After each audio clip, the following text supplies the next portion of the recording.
여러분 안녕히 주무셨습니까? 우리가 잠든 사이 어떤 일이 있었을까요? 저희 굿모닝 글로벌과 함께 챙겨보시죠. 자, 먼저 미국 증시는 지금 보시는 것처럼 3대 지수 모두 약보합권에서 마감이 됐습니다. 다우 지수는 오늘을 포함해서 4거래일 연속 하락한 채 마감이 됐고요. 이렇게 하락했다고는 하지만 특별한 악재가 있었던 건 아니었습니다. 여전히 시장은 변이 바이러스 이후에 과연 어떤 시장이 펼쳐지게 될 것인지 명확한 전망을 좀 찾고 있는 상태거든요. 아직은 시장이 약간은 불투명하다라는 점이겠죠. 다시 말하자면 좀 쉽게 얘기하면 리오프닝은 언제쯤 좀 정상화가 될 것인지, 그리고 연준은 테이퍼링을 언제쯤 시작할 것인지, 이런 것들이 불분명하다 보니까 시장에는 다소 경계심이 남아있는 것으로 보입니다. 안 그래도 이번 달 21일과 22일에는 FOMC 회의가 예정이 되어 있죠. 여기에서 분명히 테이퍼링과 관련된 어떤 이야기가 나올 것 같은데 이 내용도 초미의 관심사이다 보니까 시장은 다소 경계 심리를 가지면서 좀 진행이 되고 있는 것으로 보입니다. 자, 그러다 보니까 시장 전반적인 지수의 분위기는 다소 부진한 가운데서 그래도 종목별로는 뉴스가 나오는 것에 따라서 또 종목별 등락이 크게 엇갈리고 있기도 합니다. 자, 이런 것들이 굉장히 여러 가지 이 사건들이 펼쳐지고 있는 그런 시장이었었는데요. 자, 어떤 일들이 있었는지는 지금부터 저희와 함께 챙겨보시죠. 굿모닝 글로벌 바로 출발하겠습니다. 네, 다시 한번 하락으로 마감한 미국장 목요일 장까지 마감을 하고 돌아왔습니다.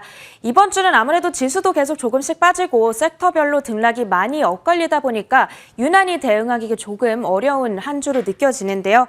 그래서 오늘 시황은 전문가와 함께 좀 더 자세하게 분석해 보도록 하겠습니다. 그리고 다음 주 필승 전략을 통해서 미국 관심주까지 확인해 보도록 할 테니까요. 끝까지 함께해 주시길 바라겠습니다. 이 시간은 레몬 리서치의 김민수 대표와 전화 연결 통해서 함께 하겠습니다. 안녕하세요. 안녕하십니까.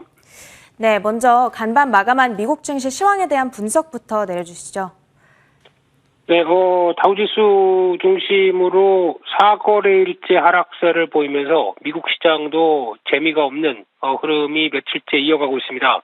그런 흐름이라고 하게 되면 3대 지수 모두 다 약세를 보이는 그런 패턴 쪽에서 지금 미국 시장도 걱정이 깊어지는 게 이 델타 변이 바이러스 관련된 부분들이죠. 이와 함께 나오는 여러 가지 여파들, 그리고 또 다시 경제 재개와 리오프닝과 함께 이어질 변화들, 또 연준의 FOMC에서의 어떤 결정들, 이런 흐름들을 가지고 상당히 고민이 많다 보니까 아무래도 신중한 태도를 보일 수밖에 없는 게 지금 현실이 아닐까란 쪽으로 시장이 반응을 한다고 봐야 될 것 같고요. 특히 어제 발표됐었던 신규 실업 수당 청구 건수는 또 생각보다 괜찮았다라는 관점 쪽에서 지난 고용 지표가 일시적인 반영이 아니었느냐라는 흐름이라고 하게 되면 충분히 이 테이퍼링을 향해 갈 수 있는 그런 고용의 분위기를 보여준다라고 해석을 하고 있고요.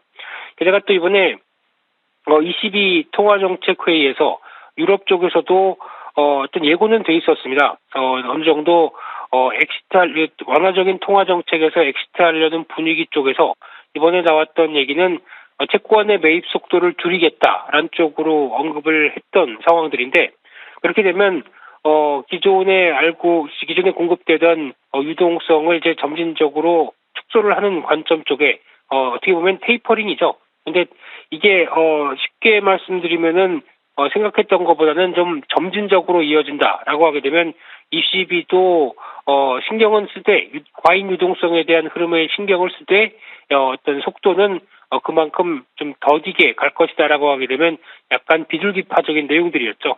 이런 흐름들 쪽에서 지금 유가는 오늘 다시 하락세를 보여서 68달러대 WTI 기준으로 들어오는 상황들이고요. 게다가 달러화도 다시 약세를 보이면서 또 그 인덱스 기준으로 92.5대까지 내려왔고요. 10년물 국채 금리도 하락세를 보이면서 다시 1.3대를 하회하는 모습들 같은 경우도 약간 시장의 반응들이 약간 우려들이 좀 남아있다는 쪽으로 바라봐야 될 것 같습니다. 네, 알겠습니다. 델타 바이러스의 확산세, 그리고 테이퍼링의 정확한 시기, 마지막으로 엇갈리는 고용 데이터 등으로 인해서 불확실성 요인이 많다 보니까 시장이 조금은 좀 눈치를 보고 있다라고 아직까지는 판단해 주셨습니다. 그러면 간밤 가장 특징적인 흐름을 보였던 섹터와 종목군으로는 어떤 것들이 있을까요? 네, 일단 항공주에 대해서 실적 전망치가 대부분 하향됐습니다. 그러면서 같은 또 비슷한 맥락으로 보게 되면 보스턴 맥주 같은 경우도 실적에 대한 부담감들 얘기가 나오면서 전반적으로 컨택트 관련된 종목들, 즉 델타 변이 바이러스가 아직까지 발목을 잡는다라는 관점 쪽에서 기대를 했던 부분들이 좀 꺾인다라는 시각들이 나오면서 이 컨택트주에 대한 낙폭을 조금 더 키웠던 상황들이고요.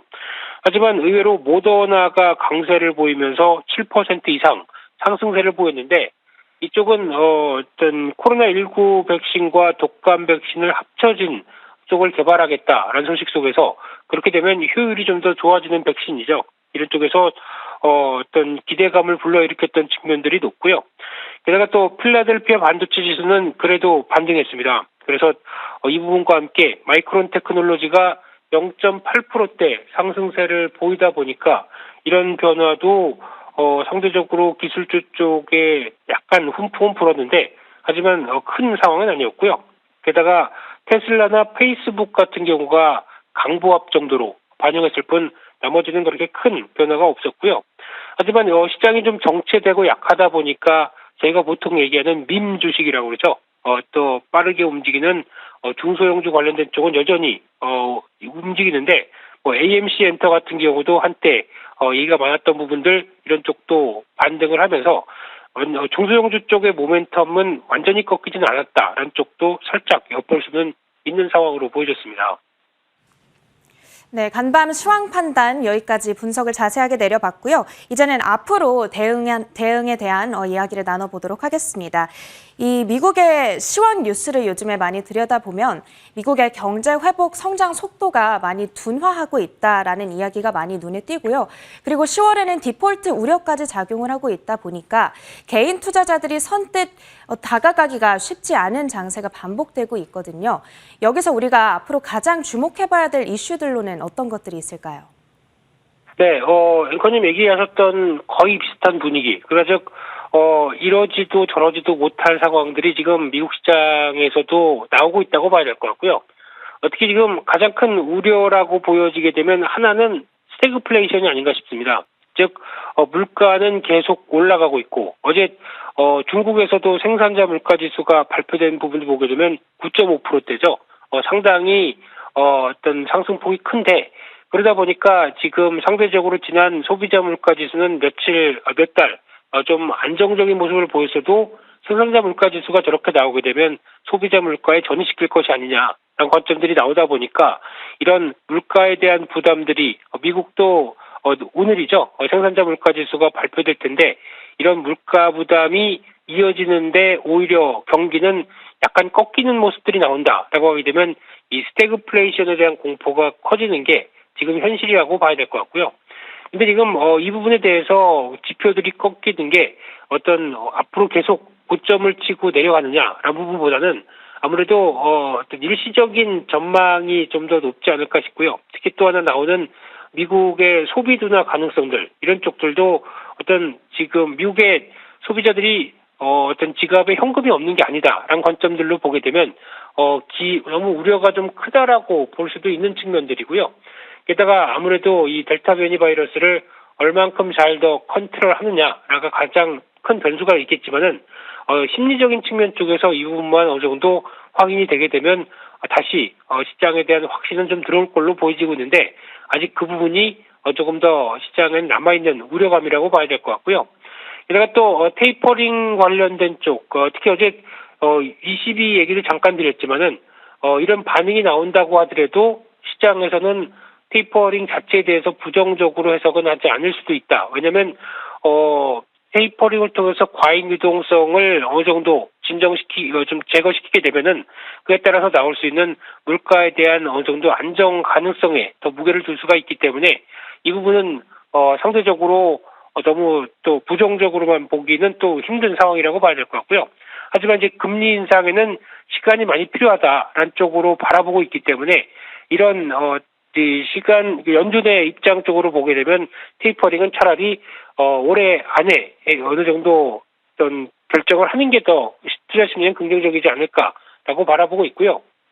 그리고 또 하나 10월 달에 부채 한도 협상과 관련돼서 여러 가지 얘기가 나오고 있고 특히 옐런 재무장관 같은 경우는 최근에 언사가 약간 좀 공격적으로 변했습니다.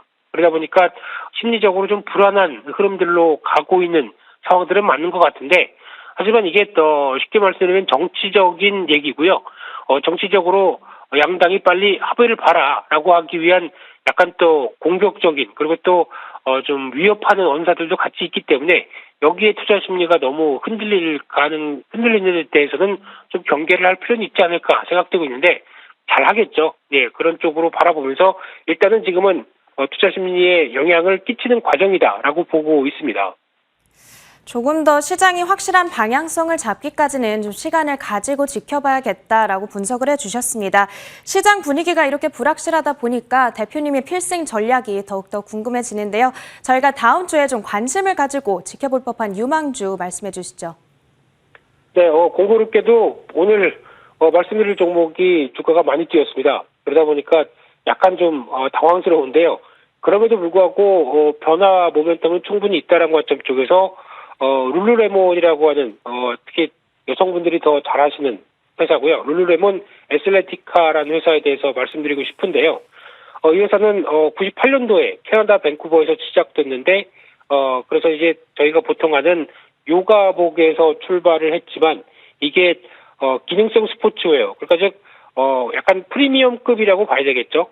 가격도 세고요. 그런 쪽에서 어느 정도 시장에서 트렌드로 맞춰가는 대표적인 브랜드라고 보여지고 있는데, 특히 온라인 판매가 어느 정도 어떤 방어를 해주면서 온라인 판매가 생각보다 잘 나왔었죠. 그런 쪽에서 오프라인 매장을 가서 보게 되면은 상당히 직원분들이 친절하다고 하더라고요. 그리고 그게 어떤 운동을 하느냐라는 쪽도 다 언급할 정도로 이런 어떤 그 고객 밀착의 영업을 했던 부분들과 또 이제 브랜드력이죠. 이런 것까지 합치게 되면은 어떤 의류 쪽에서도 또 하나의 섹터로 자리 잡는 그런 분위기다라고 말씀을 좀 드리고 싶은데, 거기다가 2분기까지는 좀 실적이 위축됐습니다. 작년까지는 꾸준하게 실적이 좋아지다가 그런 관점 쪽에서 주가도 조정세를 보였었는데, 하지만 이제 편안한 캐주얼이다라는 쪽에서 실내복 모두 다 아우를 수 있다고 하게 되면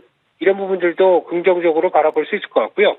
아마 2023년 매출 정도를 올해까지도 나올 수 있겠다라는 부분들이 오늘 시장에서도 좀 반영이 된 측면들이 있다고 보여지고 있는데, 그런 쪽에서 눌림 목적에서는 충분히 대응할 수 있는 종목이 아닐까 싶습니다.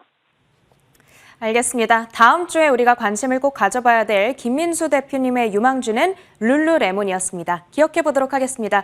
오늘 이 시간 레몬리서치 김민수 대표님과 함께 이야기 나눠봤습니다. 고맙습니다. 네, 감사합니다.